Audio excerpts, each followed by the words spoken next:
The Border Kei Business Chamber in the Buffalo City Metro says a vacant mayoral position creates uncertainty in the business sector. This follows a statement released by the provincial ANC saying it's resolved to recall the Buffalo City Metro's executive mayor, Xola Pakati. The party's Provincial Working Committee says this follows an assessment of the Metro's performance during Pakati's tenure.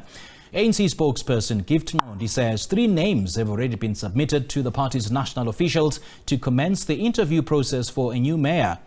The chamber says they hope this process will be completed and the position will be filled soon. Let's now welcome political analyst Dr Ntsikelelo Breakfast, who's joining us now via Zoom to weigh in on the situation in the Buffalo City municipality. Dr. Breakfast, a very good afternoon to you. Thank you so much for joining us. Welcome to SA Today. Thank you very much for having me.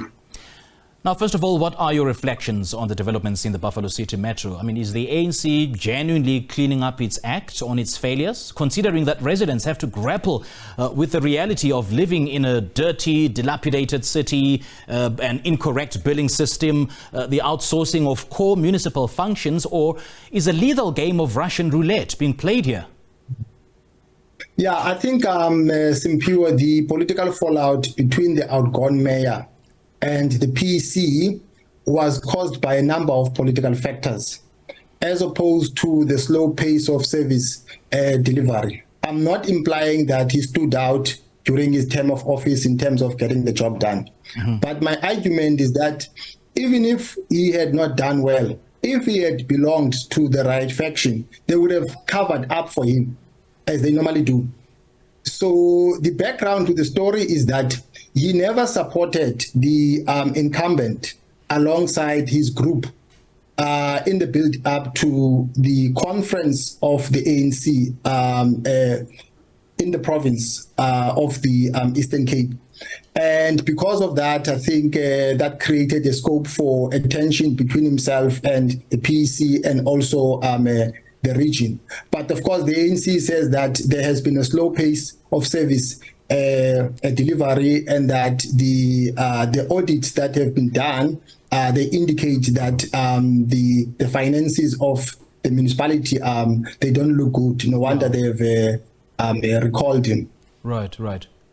You know, Dr. Breakfast, the capacity of municipalities has consistently been questioned and has been found to be inadequate to perform their functions. Is the way municipalities organize themselves to undertake their functions adapting to the changing needs and demands of society? I think the challenge has been that municipalities have been used as a center of accumulation to amass wealth. And that has been compounded by cadre deployment. And that makes it a mission impossible then for municipalities to get the job done. And it's quite, unfortunate, because local government is a very important sphere of government, largely because it is closer to the people on the ground. So it is in the front line of service delivery. So I think that has been the problem. I mean, throughout history, if we look at the municipality in question, it has not done much in terms of qualitatively improving the lives of the people or in terms of rendering various services to the inhabitants of that particular locality. Now, is this perhaps an indictment on the government's inability to implement well-meaning policies when it comes to, municipalities? I mean, we've seen a near collapse in the country's big metros. Case in point, the Buffalo City municipality, the city of Ekurhuleni, the city of Tshwane, whose mayor was found to be insolvent, and of course, the city of Johannesburg. We don't know how many mayors, like we've lost count of how many mayors it had in the past few years. So is this perhaps an indication that government is folding its arms in terms of implementing well-meaning policies that will see, an enforcement of laws and policies that will make sure that the public office bearers in these municipalities adapt and implement the service delivery that they've been elected to do? Yeah, I think what has made matters worse is the fact that coalition formations have been falling apart. The majority of them. And you know as well as I do that politics and administration are like two sides of the same coin. So if you don't have political stability, that will spill over to bureaucracy. So that has been the challenge.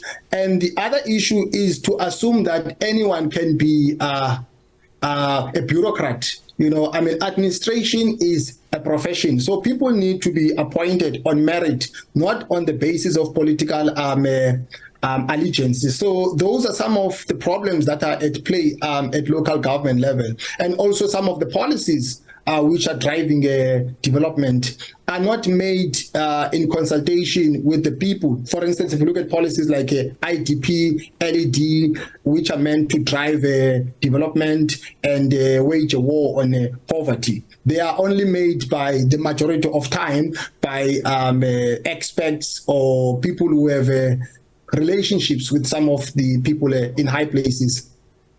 Isn't it time that taxpayers and the electorate decide the makeup of councillors in the different municipalities, not the actual parties themselves, but the people? Isn't it time that that changes?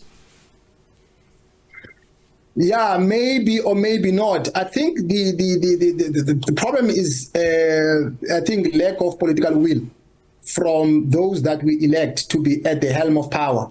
I mean, you can see what is happening throughout the length and the breadth of the country. I mean, coalition formations are falling apart because our leaders are only interested in accessing economic resources. You know, they are not interested in terms of promoting development or improving the lives of the people and making a change for the better. So I think that seems to be the problem. And also the issue of public participation. I don't think that it is taken seriously. I mean, democracy, after all, is government of the people, by the people, and for the people. But sometimes, you know, political leaders, they make decisions unilaterally without the knowledge of the communities which they are serving. All right, Dr. Breakfast, great chatting to you. Thank you so much for sharing your thoughts with us. Thank you very much.